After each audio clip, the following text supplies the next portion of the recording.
Dow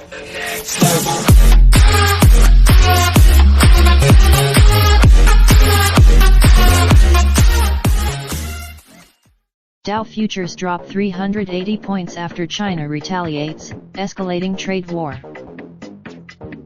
U.S. stock futures fell sharply on Monday as a trade war between the world's largest economies intensified, with China retaliating against the U.S. latest move.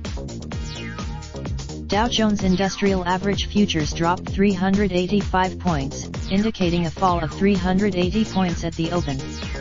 S&P trade bellwethers Caterpillar and Boeing dropped 2.2% and 1.9%, respectively, in the pre-market.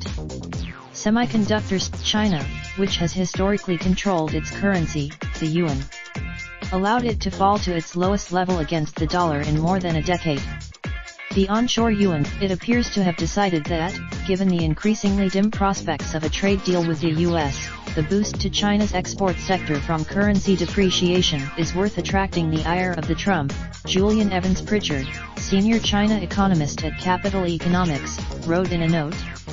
The fact that Bloomberg News also reported China has asked state-owned companies to suspend U.S. agricultural imports. These moves come after President Donald Trump announced last week the U.S. would impose a 10% tariff on $300 billion worth of Chinese imports.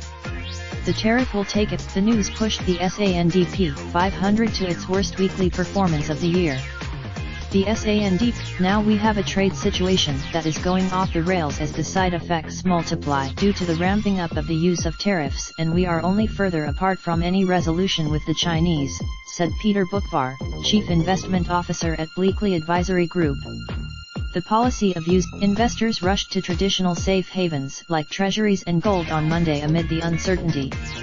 The benchmark 10 European shares fell broadly. The stock 600 Raindrop, drop top smoking, no cooking the hot pot. Fucking on your bitch, yeah, that. Looking up, open the park pot.